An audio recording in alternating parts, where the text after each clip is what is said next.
Hey guys, Matt. A chapter like this is supposed to appear towards the back of the book, but I think some of the information on the back of the book, some of the reality concepts, presenting of big ideas, pondering different things, I think it's too important just to leave in the back.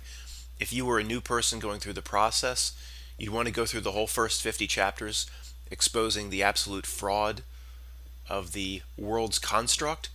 But because of the nature of the people listening, some of the people listening know more about a lot of these topics than I do. It is important to move some of the bigger thoughts from the back of the book, or even some of the more positive aspects, towards the front. And this will be the first chapter that does that. I think you'll resonate with this. And this is my description of how this reality is structured. I'd like to say enjoy, but I'm not sure enjoy is the right word for any of these chapters. Also, I'm going to read this slow, just so the concepts can be absorbed. You can always turn YouTube to 1.25 and speed it up if you like, but I would not suggest that. Really think this through, and if you don't have time, come back and watch it when you do have time. There are two realities in this realm. One, for lack of better words, is real. The other competes to make itself real. The first and main reality is your personal sphere, your consciousness, your body, everything in your immediate vicinity. It's the tree outside your window, your wife calling on the phone, a paper cut you got this morning, and your cat on the windowsill. The second reality is a fake projection, like an IMAX screen that surrounds all of us. The screen around us is the metaphorical amalgamation of all the ways what I call the system distracts us. The screen is not thoughtless. Something animates it from behind the scenes. Whatever that thing is that animates it, it craves our attention. It craves the attention and basically the frequency of human beings. Whatever that thing is that animates the screen around us, it is not of regular men and women. If you see their fat faces on TV parading up and down on political shows, rest assured they decide, in my opinion, next to nothing. These are ceremonial roles, even the president himself. If you think it's just secret societies above them, so be it. But to me, it doesn't end there. Creepy figures like Jared Kushner interact with something else. That's not the purpose of this video. But in general, they've pulled off too much over too long of a period of time for whatever's being orchestrated here to be of men. Go read the first 50 chapters of this book, where reality in every single area breaks down, where 300 pages of fraud is presented, and tell me that can be accomplished by regular old men and women. No, ridiculous. Who it is then? Who done it? Who's doing it? Who cares? You'll see, it's pointless to keep looking for them. 500 detective shows on TV since 1950 have conditioned us that it is our duty to keep looking for them. An entity that cannot be found would want just that. The projections that come from what I'll call the screen desperately competes with your real surroundings to occupy the precious now moment. The screen is, for example, the red carpet at the Oscars, a fake shooting, a political campaign, a racial march, a chubby-cheeked North Korean actor, and millions of other things society serves up to all of us daily. The screen analogy is not limited to TV and media. When the Queen Mum and 4 of her Bentleys rolled right by me, in London about 20 years ago, essentially that's also the screen. The screen is any societal construct that's there to occupy your attention, to steal the attention of real human beings. The screen can be as serious as a 9/11 documentary, all the way down the scale to the idiocracy of a wardrobe malfunction exposing a floppy boob. This idea of two realities can be blended into one concept by picturing a literal reality bubble around each of us, and the outer edge of your bubble being wrapped in a 360-degree IMAX distraction screen. It surrounds each of us like the way they wrap buses with advertisements. Here's the first key. In most cases, the screen can't reach in and grab you, but it lures you and it baits you to reach out and touch it. The decision to engage the screen is yours for the most part. It can only dangle its carrot from the periphery. In terms of what is real, using the definition of what should matter to a real human being, the second reality, the screen, carries almost no weight. It's mostly an illusion. It's less than 1% of what we'll call our real lives. There's almost no substance to it. The cast of what makes up the screen is almost endless. It's an OJ trial. It's an Ellen selfie moment at the Oscars or Grammys or wherever that stupid selfie was taken. It's Oprah yo-yoing up and down in weight a few 100 pounds. It's a porn star implicating Trump. It's a Super Bowl ad, and then the Super Bowl game itself. It's Bagel Boy, Neil deGrasse Tyson, dropping the mic on his foot. If the screen was end credits for a movie or after a movie, it would roll for about 1,000 years. The crap the society throws at us all around us is endless and by design. Those who project the images on your screen from behind it, they beg for you to make the images real by bringing them into your reality. Again, it has almost no substance on its own, but it projects itself and it acts as if it's all that's important in the world are the images and the idiocracy that pops up on the screen. It's a Pied Piper that plays from behind a curtain. It's a Greek siren that sings from the rocks, hoping you'll steer your boat in its direction. It begs for you to reach out and take elements of itself into your reality bubble. Your reality is your conscious observation bubble and the immediate vicinity around your now moment. If you take one of the screen's incarnations inside your reality bubble and give it a home, its trick has worked. Almost everything they project on the screen to get your attention, like a Bruce Jenner interview, a political scandal, a LeBron James game, a mass shooting, whatever, almost everything they project can't directly affect the reality environment inside your bubble unless you engage with it. Only then can it step inside and get in your face. If your screen is projecting the character of Donald Trump being an insensitive pig, and that's what's popping up on the news today, which is Donald Trump's acting role, it has no effect on your life inside your consciousness bubble unless you reach out and touch the screen, like animating Pinocchio, if you will. If you decide to engage with it, you likely give real life to it, where it may have had no substance the moment before. It may actually need you to touch it to bring it into existence. Coveting it or hating the images on the screen is the exact same thing as touching it. Emotion animates Pinocchio in this reality. Fear, anxiety, anger, and hopelessness feeds the puppeteer behind the curtain to more energetically pull the strings. In our Donald Trump example here, quote, deciding to reach out and touch the screen may be graduated up the ladder of severity by this order of events, for example. Number 1.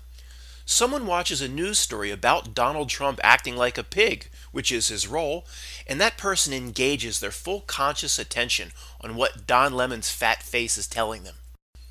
Number 2, that person shares the inflammatory Trump story with others, spreading the virus into the reality bubbles of others, like a replicating Agent Smith.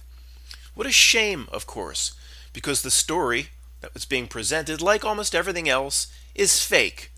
Number 3, the height of a successful trick and full animation of the golem is if the person decides to take some kind of personal action as a result of the trick being laid down from the screen.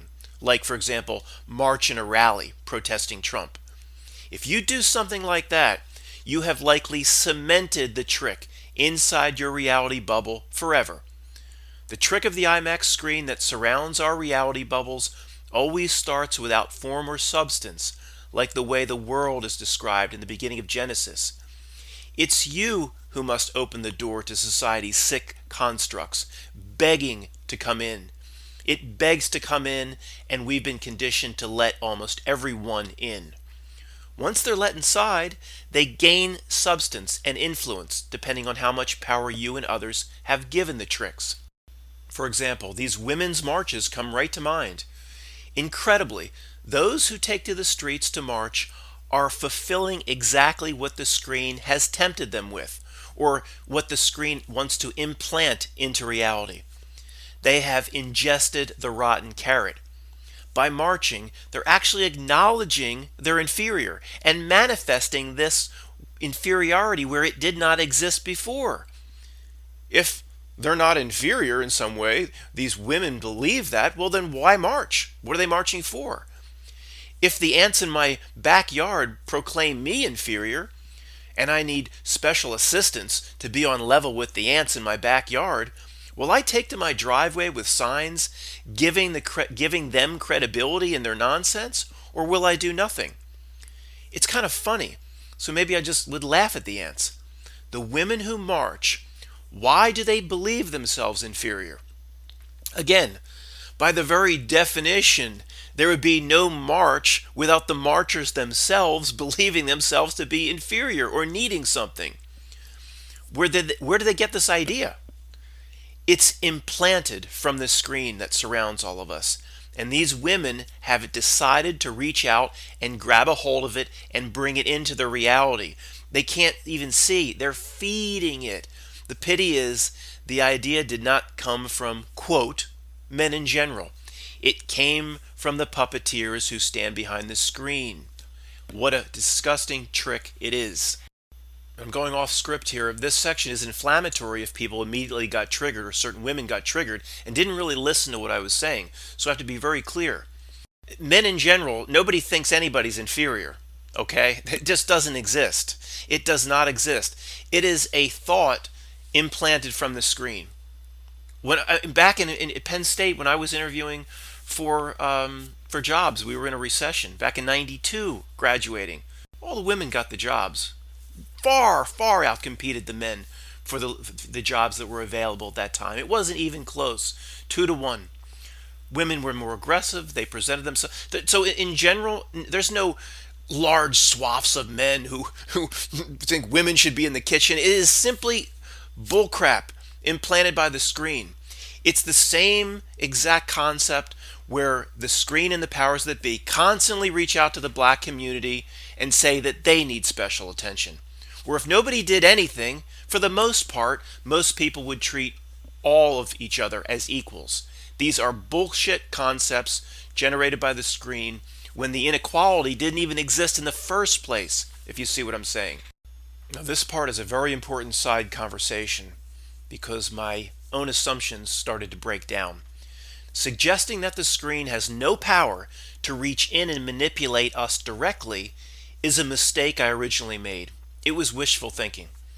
In most cases, it needs us to reach out and touch it, but not in all cases, unfortunately. A big exception seems to be chemtrails. Just today, here they come again. I felt the intensity of the sun being reduced.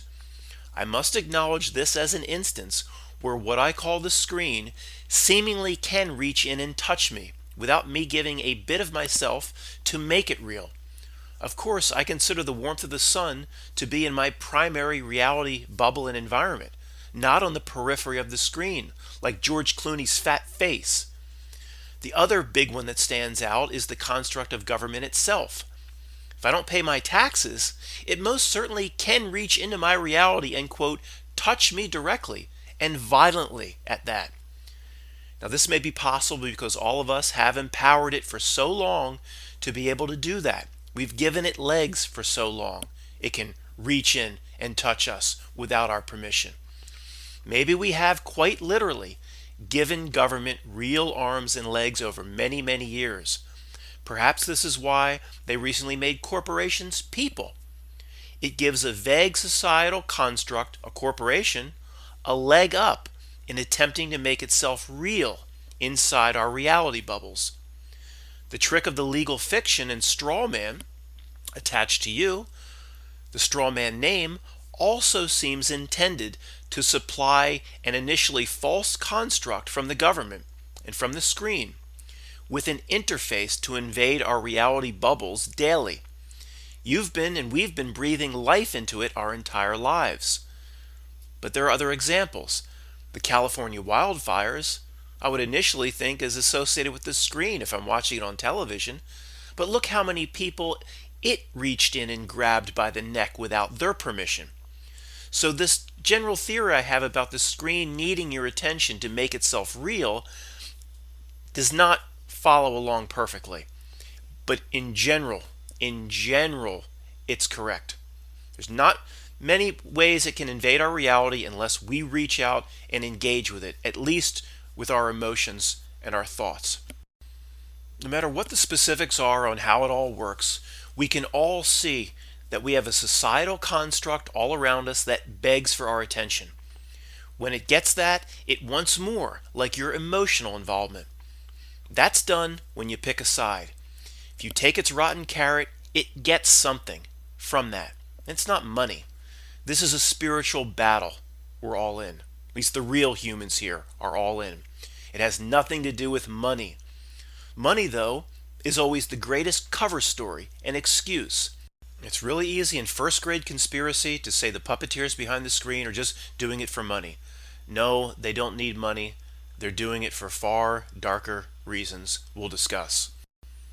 Anybody new to this conspiracy stuff, please listen up. This revelation takes about 10 years for most people to come by, so you can decide to trust me or not. I have no time to bring you up to speed here, but let's just take a moment. You know that screen I described that's all around your reality bubble, tempting you with its idiocracy? It's the society slobbering all over the outside of your bubble, begging to come inside. Everything projected on the screen around you is a deception. Everything. It's all fake to one degree or another. Even a LeBron James basketball game is a trick to manipulate you in some way. Sure, the game's played for real, but what is it there to keep you from doing? It's a distraction. It's all a distraction. If you take the screen's bait, those projecting the distraction get something. And if they get something from you paying attention to it, by you giving your emotion into it, you likely lose something. Again, it has nothing to do with money. They don't need it. They print up whatever they want. Everything put on what I call the screen is a manipulation of some kind. From a 50-cent movie to a Victoria's Secret underwear commercial. If the element invades your immediate environment from the periphery of your reality bubble and you let it inside, I'm sorry, it's there to screw you over. Now there are tens of thousands of people or much more involved in loading these images onto the screen, serving up all the idiocracy all around you. Very few of these people, almost none of them, are in on it. Far less than 1%, in my opinion, are in on it. Buzz Aldrin, to a degree, is in on it because he had to keep that lie up for now 50 years. But at the highest levels in fully understanding what's really going on, he's not in on it. He's too dumb to have them ever discuss anything of any importance with. The half-retarded rapper who sang Gucci Gang, he has no idea the role he's fulfilling for the system. He actually probably looks himself in the mirror believing he's both a good rapper and pretty cool. He'll never see the pawn that he is. In my opinion, Anderson Cooper knows what's going on and, for the most part, is in on it. A creature that stemmed right from the Vanderbilt line. Almost everyone else at CNN, in my opinion, has no clue as to what's really up. Even 99% of political campaign managers, in my opinion, believe in the Republican and Democrat rivalry. They believe it's all real. Most people are compartmentalized pawns and not in on it. Like I've said many times, this is the beauty of our Truman Show. It works perfectly if 99% under the dome are Truman or Trumens themselves and not actors. Enough negativity. Let's finally look at solutions. First grade simple. Make sure to differentiate what is in your literal reality from what is being projected onto your reality by the screen. First grade. Never ever reach out and take emotional interest in what the screen projects from the periphery. Simply don't take what the pusherman offers. Since nobody wants to take up a cardboard box to live in the woods for the rest of their lives, taking general notice of the screen is fine.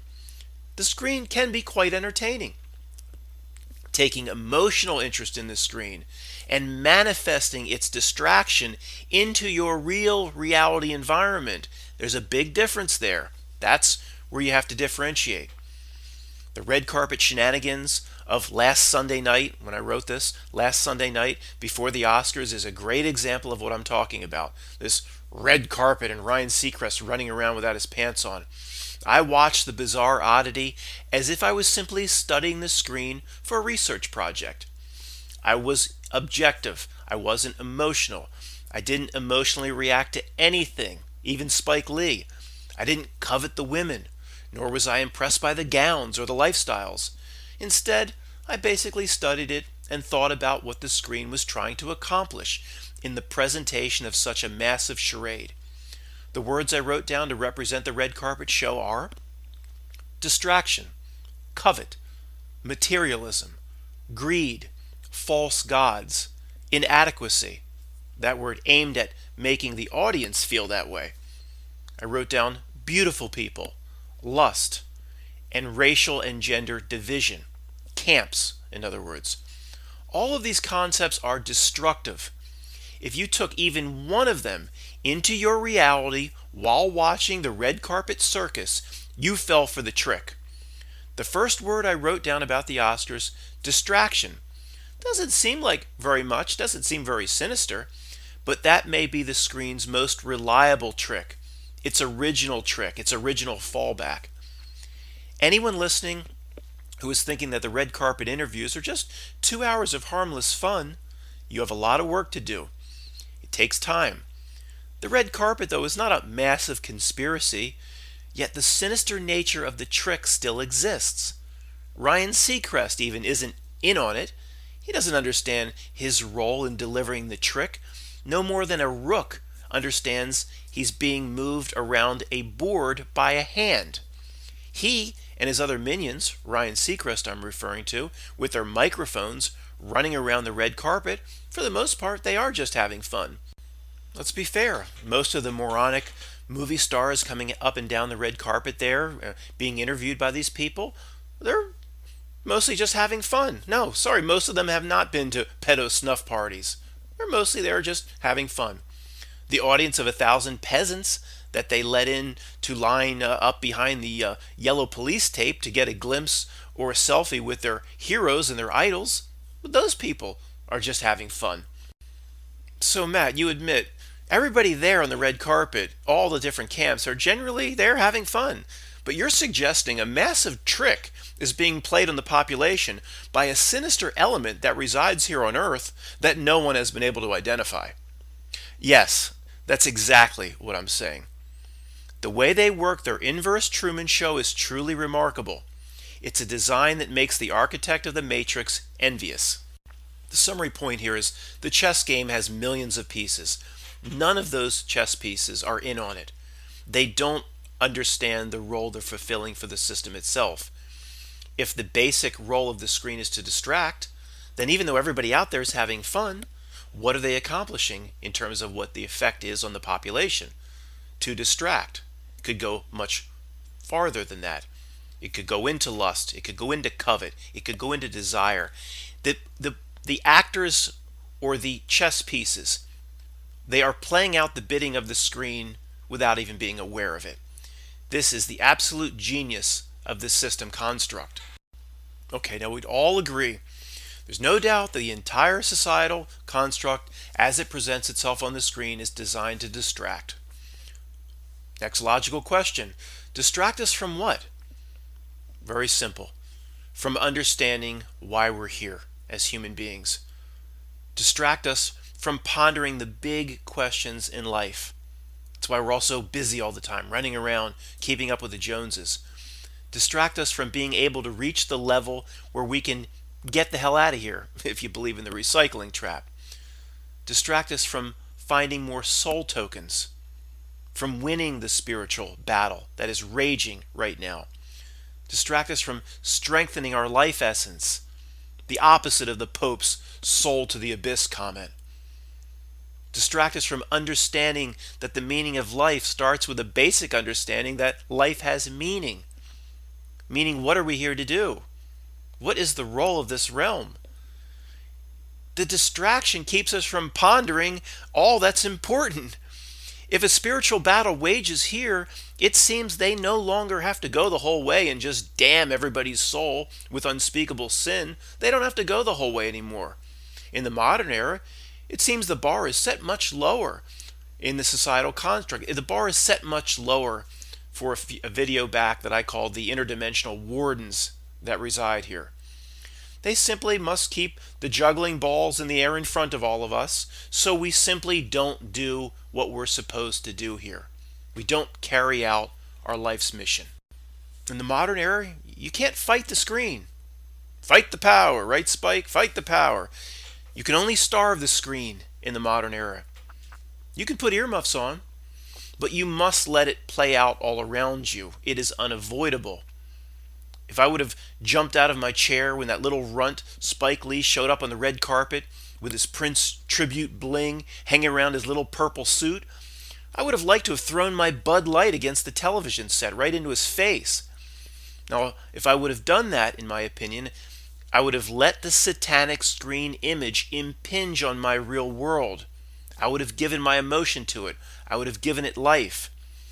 If you love or covet what is on the screen, you let it into reality and you give it legs. On the other hand, if you hate the runt Spike Lee on the screen, you also in a way let it in and give it legs.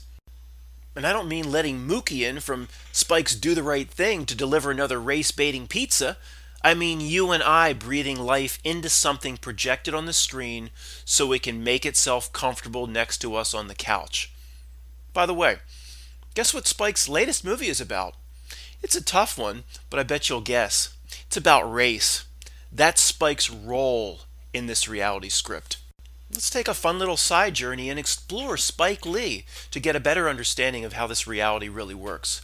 Again, it's the inverse of the Truman Show, because almost everybody inside, or under the dome, is as fooled as Truman himself. Spike is an absolute pawn of the system without even knowing it. Deep down, he believes in his racist causes. He'd pass a lie detector test, thinking he's just empowering people, and he's successfully fought the man to benefit all. He doesn't understand the role he is playing for the system himself. He was chosen by the system because he was the most talented race-baiting filmmaker. He's an expert at putting people into camps, and especially wonderfully good at making black people despise white people. So the system latched onto him at a young age and brought him up through the ranks to do its bidding. Isn't that obvious? Now, if you ask Spike, he would just tell you he's a good movie maker. No more, no less. There's nothing sinister going on. He's not being used in any way. Yes, this system is remarkably impressive because the key players and pawns don't even see the hidden hand moving them around the black and white chessboard.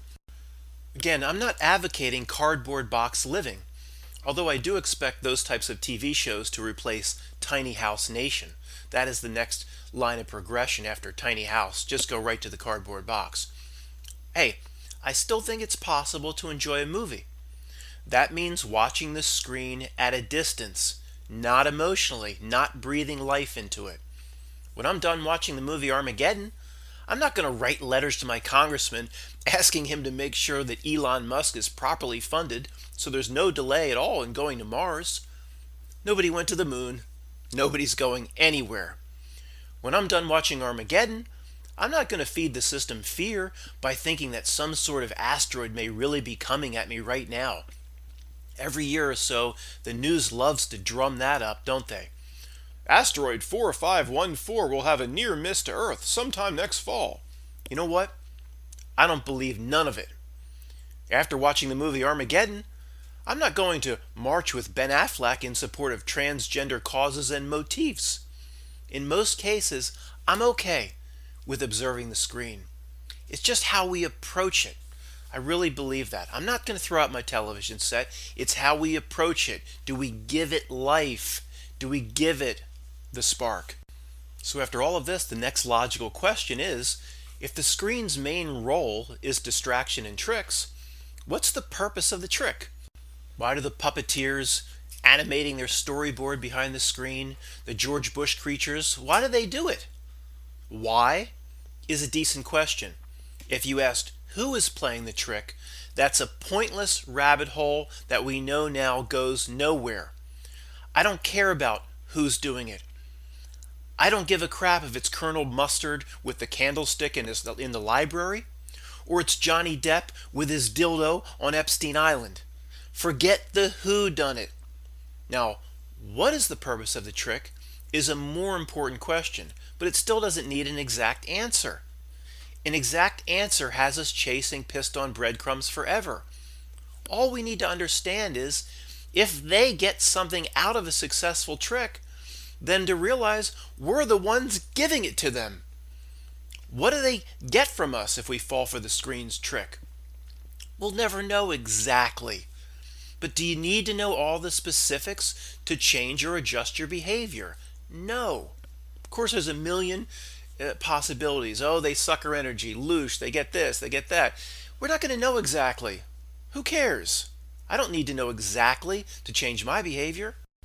If I know the George Bush creatures are trying to trick me to emotionally engage with something, to get me to reach out and grab a hold of one of the screen's million tricks and million projected distractions all around me, if I understand that they can only win by me losing, do I have to know any more than that? No. Is there any chance at all, that the George Bush creatures designed a win-win reality here for us, and it's just, I can't see it, you can't see it. It's actually win-win here. Oh, yeah, so when the Rockefellers win, we win. Yeah, sure, that's exactly the way it works. Did anybody pop out of bed the next morning on 9/12/2001 saying, wow, I feel absolutely great. I knew this was always a win-win reality they constructed? No, it's easy to see. No. As far back as the relationship existed between kings and peasants, this reality has always been a win-lose. If they pull off a trick, who's left to lose? You and I. A summary of this section says there's no reason to spend a lifetime trying to figure out what they get out of their tricks.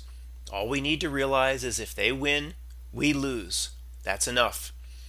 They lay millions of pissed-on breadcrumbs, so we spend a lifetime searching for these answers that will never be found. They can't pull off a trick without our consent, and consent means falling for the trick. Ultimately, we hold all the power. They are like the biggest pervert in the universe who needs to masturbate 10,000 times a day, and we hold the lock and key to its fly.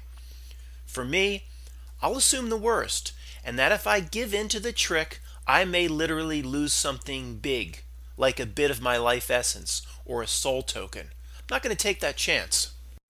What they want is for all the people investigating the truth, all the people a little bit awake, all these truthers to stay at this one stage forever and ponder the reason for the trick and have to know all the why and all the who and exactly how everything's happening. They want you in that maze. You can write research papers and master's thesis on the loosh that they feed on when you throw the Bud Light against Spike Lee's image on the TV. You can ponder all the potential millions of reasons they play their tricks. Perhaps demons can level themselves down into the knife plane of hell by executing enough successful tricks. Maybe it's like winning a sales competition. We don't need to know these specifics. We don't need to know the specifics to change our behavior or to win. I don't care to know what happens when the George Bush creatures or the Michael Obama creatures win their card game. All I have to do is make sure they don't win my hand. I can only play my hand. Again, it's pointless, but if you must explore the why in more detail, perhaps this one little section will satiate you a bit, so you can move on. To me, it's as simple as the keymaker in the Matrix. It is their purpose. No more, no less. It is the purpose of the George Bush creatures, the Rockefellers, the Michael Obamas, etc., etc. It is the purpose to play the trick. Now, a million questions stems from this. Are they not real humans? Are they archonic entities fulfilling an ancient pact? Are they hired help like cosmic rent-a-prison guards? Who allows them to play their game on this realm? Why has God allowed them to do this to us? Who cares? We'll never know the specifics. We are here. The powerful play goes on. As you know from my recent videos, I lean towards the idea that these creatures are playing the role they were actually intended to play, versus the alternative, that these archonic beings came in and hijacked this reality and corrupted what was once our perfect Garden of Eden and a golden age. Though I don't take that off the table. In presenting the book, early on I talk about the hijacked reality first, as it's easier for a new person to see and lines up with the serpent in the book of Genesis. The creatures being here, fulfilling the exact role potentially they were intended to play from the start, is a much harder concept to grasp, especially for the newbie. You know what I'll say. We may have put these creatures here ourselves so we can learn something. There is no point in a test that's ridiculously easy. Would you want to really spend 8 months taking extra classes at night to ready yourself for the SATs, working hard, putting in extra time? And when you sat down with your number 2 pencil before the test, knowing and confident you had worked hard and you're ready, there were just 2 questions? The math question asked, the entire math section was this: what is 2 plus 2? The verbal section was this: underline the verb in the following sentence. Big hair grows on the ISS. Go ahead, stop now and underline the verb. It's grows. That would be rather unsatisfying if any test was like that when we've worked so hard to prepare for it. We wouldn't want it that easy. We didn't sign up for this existence either to have sunshine blown up our ass. Final summary of this section. 99.99% of the tricks seem confined to the outside of our reality bubbles. They're begging to get in. If you engage the screen, they win something. By definition, in a duality realm, that means you lose something every time they win a hand. Almost everybody that comes to channels like this sees very clearly that this realm is a spiritual battleground. Now, if this is true, everything else doesn't matter. Everything else doesn't matter. If you don't think we're in a spiritual battle, what is that sinister element doing here then? A sinister element we know exists. Is, whatever you want to call it, is the Lochnar here just to put some more cash into its bank account? Is that why the green ball transversed the entire universe to come here to open another Citibank checking account? Or because it wanted to check out Ellen's Game of Games? Heard it was going to re-up, have another season? Is that why the Lochnar's here? Is the cube from Hellraiser waging its never-ending wars just to bloody the sand and destroy just flesh? Flesh not inhabited by spirit? Of course we're more than just flesh, or they wouldn't give a shit about us. They wouldn't do all of these shenanigans and play these games if we were just flesh without a mortal spirit. The fact in all that they do gives the entire situation away. The fact that they need never-ending war is all the proof we'll ever need of our immortal selves. The phrases of this world exist for a reason. Here's a big one. Be careful what you wish for. When these phrases and ideas permeate all cultures back through time, there's a reason for this. This is not by accident or a cute little line that popped up from a movie like, I feel the need for speed. No, that's just bullshit for a movie. Remember, chapters back we talked about if a tree falls in the woods and nobody's around, does it really make a sound? And we pondered how when these types of phrases permeate all cultures back through time, there's a reason for this. It was likely implanted by the system itself. So the phrase here is be careful what you wish for. This is likely put there by the energy harvesters themselves, because the few laws they have to adhere to say they must drop truth for those looking to find it. They must reveal themselves. We know that by now. So what is this? Be careful what you wish for. Is that one designed for the atheist? I don't think so. Could it be that simple? Be careful what you wish for. If you believe you are going to nothing, like the atheist, it'll just be food for worms in about a decade, then this reality maybe will grant it to you, atheists. If you believe you are here to learn, and the best part of your immortal self goes on, or gets out of here, or goes to where you want to be, then maybe this reality grants it. It could be that simple. Be careful what you wish for. This didn't pop up like the word Kleenex. It's really quite simple. I mean, all the information we need on what to do, what our mission is, how to live, they give it away. The creatures themselves give it away. The actions of the George Bush creatures show us what not to do. We see how they operate. We see what they want. So just take the other path. It's very simple. What's more important to you?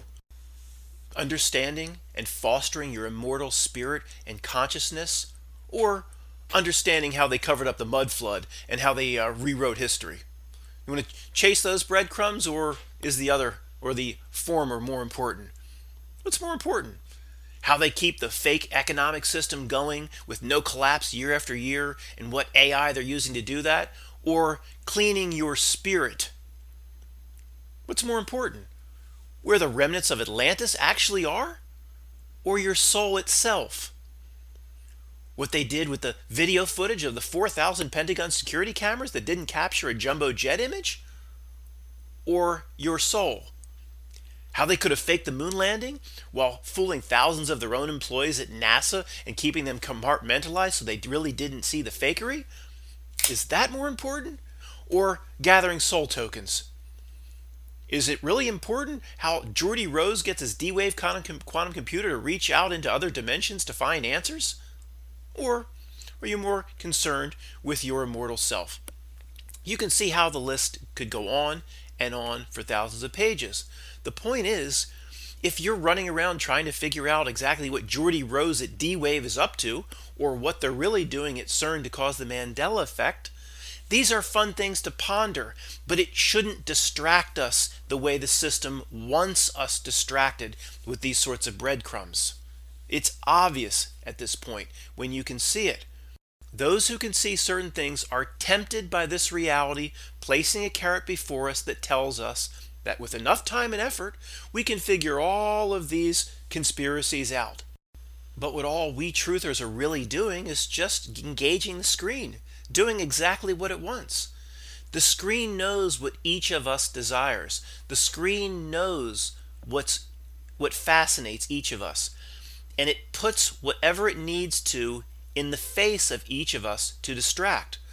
So us chasing the answers in the truth community really is no different than the red carpet for the masses, because it distracts in the same way, keeps us from understanding ourselves. Now let's again look at the reality bubble around you, around us. For what this realm is for, what's around you is all that's, quote, real.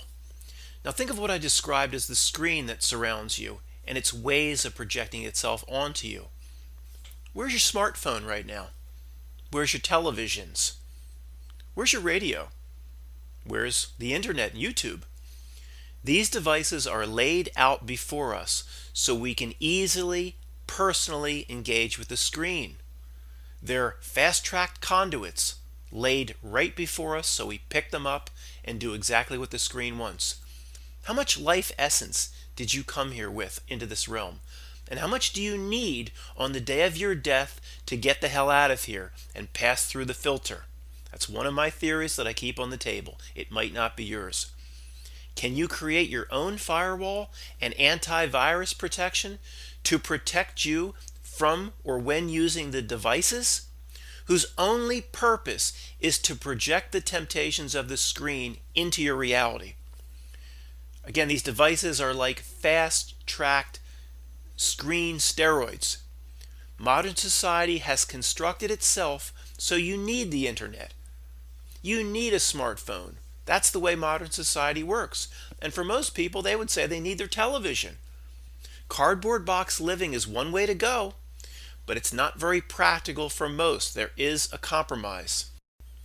When we examine all the elements from the perspective of all that's important, our own immediate realities around our now moment, and the spiritual battle that we find ourselves in, when we look at all the elements, we actually have almost everything solved.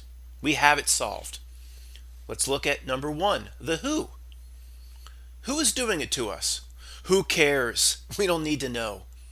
If you care, the reality screen will be very happy to project endless rabbit holes and endless breadcrumbs until your last breath of life on this earth. Oh, it will be very happy to fulfill what you desire in that regard.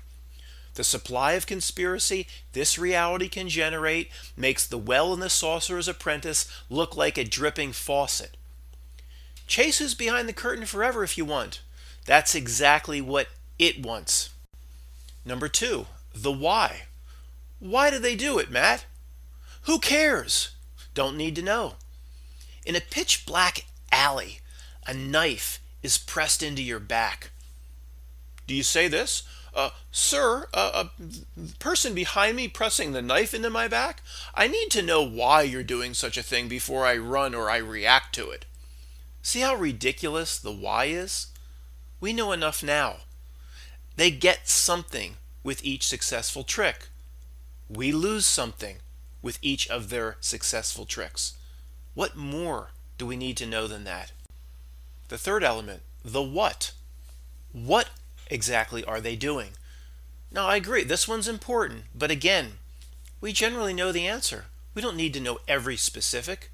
Generally, the Lochnar, call it whatever you want, the cube from Hellraiser, insert a million names, the Lochnar is seeking our attention, which is to them a quantum manifestation of the perversion or hell they wish to inflict on all of us. Simple. That's what they're doing. Do we need to know more than that? No. Element 4, the when. Well, when do they do it? This is easy. They do it to us all day, every day, for entire lives. Let's move on. Element 5, the where. Where do they do it? This one's easy too. They do it to us on every inch of this earthly realm that we're stuck in this lifetime. Didn't Satan in the Bible say that he owned it all? Jesus didn't exactly correct him, did he? To me, Satan is a metaphor for the Lochnar, or insert 1,000 names, the archonic beings, the Anunnaki, whatever. It's a metaphor, in my opinion, for the evil that exists here. Number 6, the last element, the how. How do they do it? Well, I just presented my opinion on the main parts of how they do it. It's pretty simple. There's a screen. The phone rings. It's for you. They want you to pick it up and say, hello. I'll take what the screen is offering, sir, and yeah, I'll take another. Oh, Ellen DeGenerate, she's offering that. I'll take that too. That's simply what it does. That's how it does it. And then you manifest the hell onto yourself, and then we replicate the hell around through all our family, friends, and neighbors through that CIA device, Facebook. You know, that Ellen selfie at the Oscars or the Grammys or wherever it was just so cute that I'll covet it, I'll grab screenshots of it, and I'll replicate that hell all over the internet like Agent Smith. I'm sorry, if right now you're saying to yourself, did he suggest that taking Ellen's selfie and like passing that around to friends and family is somehow propagating hell? If you're not quite understanding what I'm saying there, you have some work to do, okay? Obviously, that is not a direct path to hell itself, emailing around Ellen's selfie. But it's just one of a million tricks. They collectively add up. And when they collectively add up, they keep you from something very important. I can't say much more than that. I've been as clear as I can be in this video.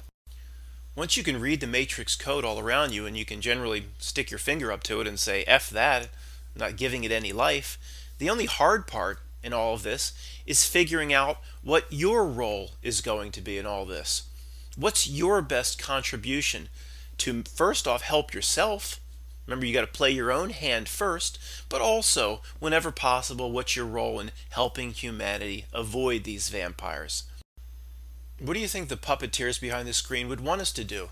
Do they want us doing things like walking around the mall parking lot naked with a sandwich sign on that says, "Look up in the air, you damn idiots, they're chemtrails"? That's pretty much what the system wants. Is it best to scream at your brother for not seeing that guys who can't fly tiny propeller planes likely can't pull off Top Gun maneuvers with 767s? Is that best, or is that what the system probably wants? Of course it wants us going about this wake-up process in the wrong way. There's no reason, we know now, no reason at all to force feed reality on anybody around us because they literally can't see it. I'm not being cute. Most elements of we call this absolutely faux and fake presentation of reality, people around us literally can't see it. If you were to pin their eyes open, like in the Clockwork Orange, they wouldn't interpret what they were seeing the same way that you do. You just can't force anybody, and basically we need to back off and go about our business. Now, I'm not saying to do nothing to help others. Whenever you can, plant a very gentle seed, a simple idea with people, and move on. You may get an opportunity to plant this seed only a few times a year. That's just the way it's going to be. In summary, my best opinion in analyzing this for many, many years, what to do. Number one, never reach out and engage the screen with your anger, fear, or emotions. Two, study the screen. You'll easily and soon be able to see what it wants you to do, so you'll know what not to do. You'll see what it wants, so you can just do the opposite. Number three, since most of what appears on the screen is mindless distraction, that tells us we should be focusing on ourselves, because we know to run from the Pied Piper's flute. You don't have to be in a meditative state, at the bottom of Mount Everest, to learn about yourself. You just need to generally consider these types of things daily and keep them on the table constantly, where society's constructs never wants these types of thoughts on the table. Society's distractions are all around us. In examining this distraction, what does that distraction want me to do? What does it want out of me? In most cases, it's clear: to keep me from knowing myself. Know thyself. What am I here to do? It never wants me considering that, does it? How will I see to my spiritual advancement, which means winning the spiritual battle waging here for all of us? And how can I help others to realize the nature of a system that's designed to entrap them? If this is a reality life test, how do I define passing the test? Could it be that simple? Yes, it may be that simple. Writing down what we need to do to pass the life test, and then in the end, being judged by our own metrics and our own standards could be the key. You have to know where the bar is set to pass the test. We go through this life having no idea of where the bar is, never even defining it for ourselves. For others, where's the bar in being a good Christian? Wherever the bar is set for any of us, we always think that it's another judging us from a distance. That is what society's always told us. How do we know it's not we judging ourselves? In that video where I role-played the master and the disciple thinking about entering the material realm of earth, I may have left out a very important possibility. The last thing the disciple may have done before entering the earthly realm was outline for himself the metrics and standards for passing the life test. Now, we can start now by determining what those standards are for ourselves and then seeing to getting a passing grade. We're never told by society to define these things. That tells me we may be onto something here. Maybe you set the pass-fail mark for your own existence. Do you think owning a Corvette should be on your list of what needs to be done that you created for yourself, potentially before you came in here? Think about all the bucket list things and the recent movie that pushed the concept. In almost all cases, bucket list items are material distractions of the realm. It's nothing more than the seeking of pleasure, and in the middle of a spiritual battle at that. That's exactly what the screen wants. It would love us spending the last 20 years of our lives with all the money we've amassed going and checking off items on the bucket list, like Morgan Freeman and Jack Nicholson showed us. They raced cars around, one in an old Mustang and one, I think, in an old Corvette, and then they spent more money somewhere else, and then they spent more money. That's exactly how the system would want us distracted, so we don't find ourselves before we pass. Sounds like just the sort of tactic that the system would deliver. Let's refine our bucket list to reflect that we're in a spiritual battle for our very existence. It seems that this realm may be that severe. We should take it seriously. Think about it. All the crazy things I'll put forth here, we're taught by society never to do these things, to never put these things into practice, which to me means they are very powerful practices. Society teaches us, for example, that death is a horrible thing and we should just cry and lament over death. That's what we've been bred to do. This tells me to go the opposite way, that death is a very joyful thing and to celebrate death, which in this dual realm is probably life for the person that got out of here. Always go the opposite way of how the creatures tell you to act. Realize you are of the most power here. Is that what society's told us? That we're all powerful, immortal beings? It's basically told us exactly the opposite. That tells me that what that society's doing is a trick, and I'm most likely an all-powerful, immortal being. You always look to the opposite. If you don't want to be manipulated, spiritually ruined, or potentially trapped here, don't take any chances with something of such importance. Simply declare what your intentions are. And if you don't want any more of this earthly realm upon your death, simply say so. Declare the ability to leave is up to you. And where you choose to go after this material plane is 100% up to you.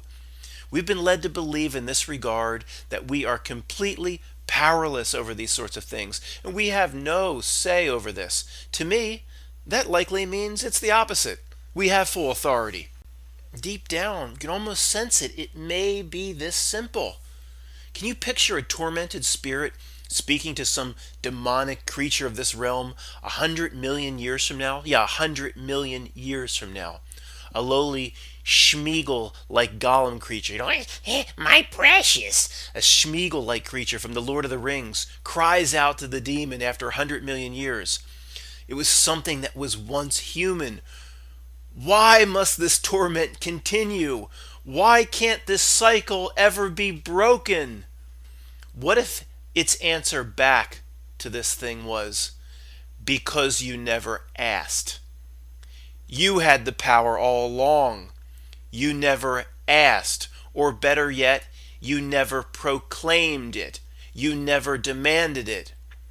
We were the slaves all along in this realm, and you were the master. You never realized it, and of course, we never volunteered it. We simply puffed our chest out, and you believed our ruse. You even gave us power by calling us controllers. You called us elites. You referred to us as the powers that be over you.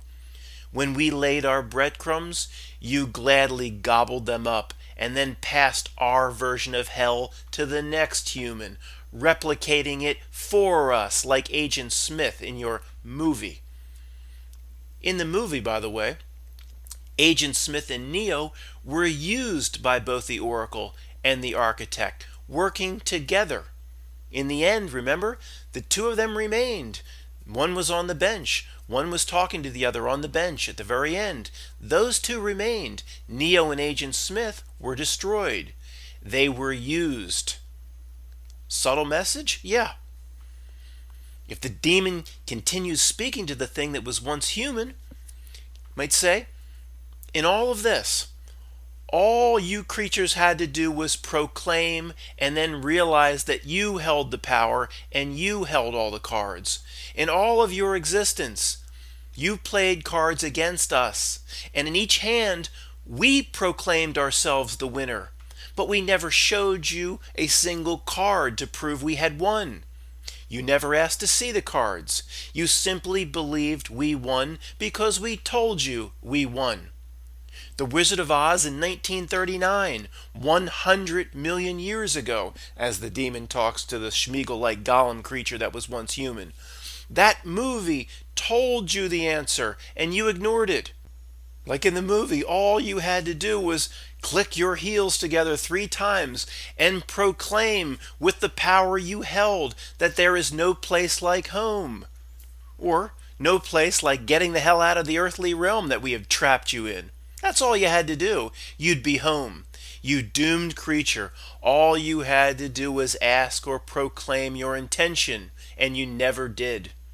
Now, there's nothing left of you. We have stolen all that was your life stuff. You can proclaim whatever you want now, it matters not. Now, maybe it's not great to advocate clicking your heels together 3 times. The word heel is too much like hell. But in general, I'm not taking any chances. I'm proclaiming exactly what I desire, then seeing to it. I'm proclaiming I'm fully in control of what happens to my immortal spirit. Nothing's going to take a piece of it, and I always was in full control of it. I'm not fall for the tricks any longer. This is also a good time to investigate canceling contracts, but that's another topic. Our entire lives, we've been asked to buy into a contract, to accept certain terms and conditions, to operate through a straw man. This is, again, all to take power away. Look into canceling contracts. Discuss it later in the book. I decide if I want out of here. I decide what happens to me. No creature here, no George Bush scum has any power over me whatsoever. I'm not playing the victim while I wait powerless for something to save me. Think about it. Waiting powerlessly for something to save us. Does that sound like something they would want us to do? They want us to do? Of course it sounds like something the system would want, just waiting back, not exercising our own power. So I'll do the opposite of waiting for someone to save me. I'll self-empower myself, which is the opposite of what the screen wants. The entire system is set up to destroy self-empowerment. That clearly tells us the correct path to take is the exact opposite. Look, these are big concepts. This isn't easy. There is a first stepping stone, first step to take. Until you figure it out, kindergarten class, lesson 1 is this. Just stay human. Just protect your humanity. Circle the wagons around what we consider to be our humanity, because they're out to steal it, aren't they? No matter what, stay human. The system wants to corrupt humanity and change it. It's obvious. Transgender movements is just the beginning. Perhaps they know the first step to a corrupted spirit is to steal just a bit of humanity. Stay human no matter what. Make all decisions reflecting staying human and doing things that are in the best interest of real humans and your fellow humans. This one's easy. It really is. I'll never take a chip. I'll never get another flu shot. Who knows what they're injecting into me? GMO foods may erode humanity. 5G may erode humanity. Go back to GMO foods.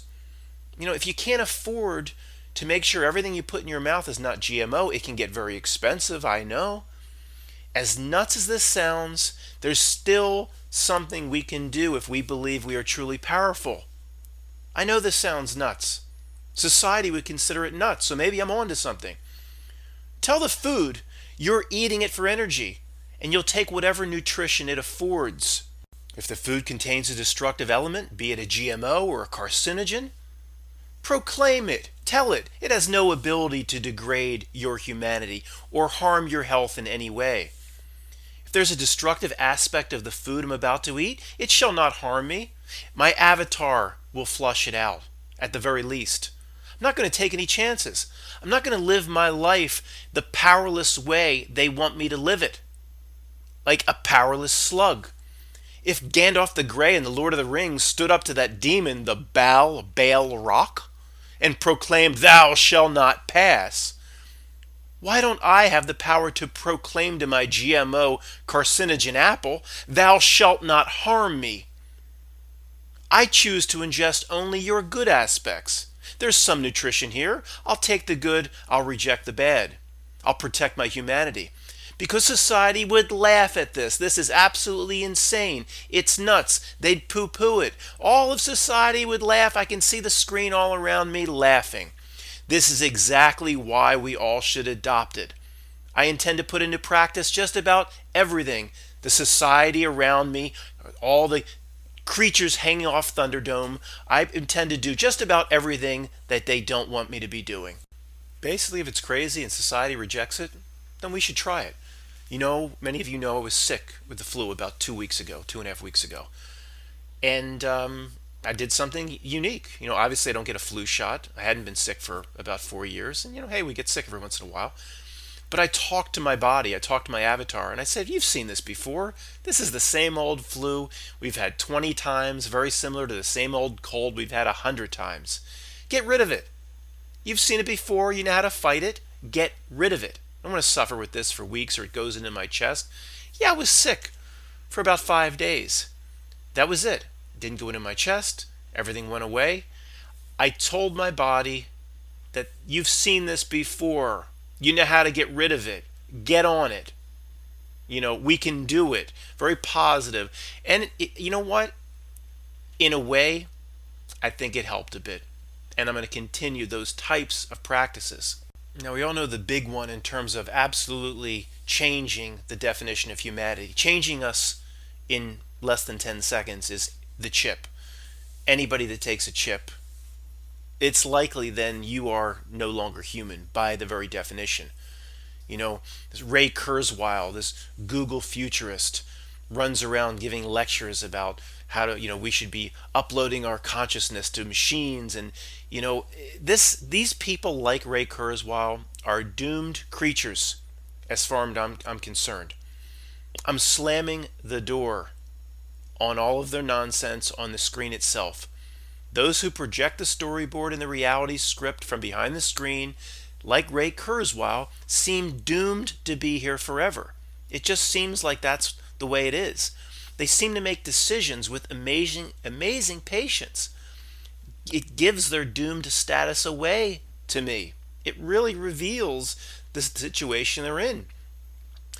They plan out society 100 years in advance and they can never even see the fruits, rotten fruits, of their work. Not me, not us. We are not doomed creatures like these George Bush types and these Barack Obama types seem to be. They seem stuck here, don't they? We're out of here. We have free will. We are out of here. Every day, focus your attention on snuffing out the hell they're creating and imposing on our version of heaven. My personal focus will be chemtrails.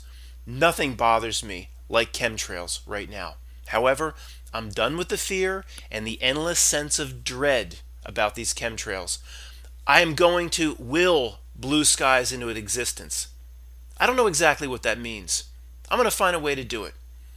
If you think that sounds new age, go right back to playing the victim and waiting for a savior. Enjoy your enslavement. Not me. If we have the power to create, we no longer can afford to just sit back and not try every possible thing in our disposal. As crazy as it sounds, try it. Who knows how many invisible arrows you're carrying that you could just try. Fire one, see what works. Try different things. If society's going to laugh at it, then we're probably on the right track. We must try to focus to create the world we want.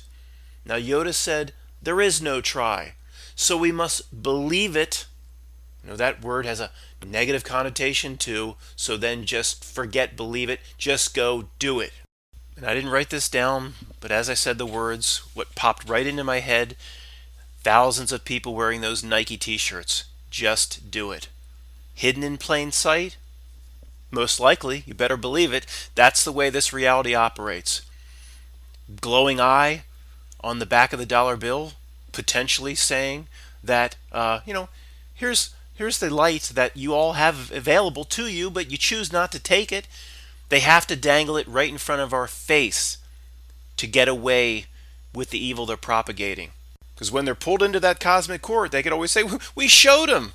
We put 'Just Do It' right on the damn T-shirts, and the idiots didn't even know what we were talking about. We showed them the way, and not one of them chose to act on it." This is what this reality does to us. Let's start acting on it. Let's do it. Just do it? Fine. Let's just do it. The Rice experiment.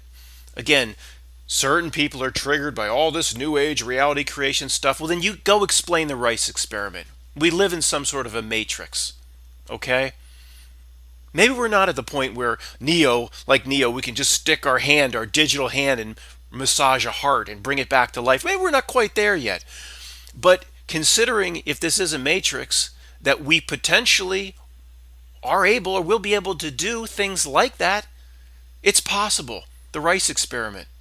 Everybody comes back with the same results every single time. The rice you love looks great.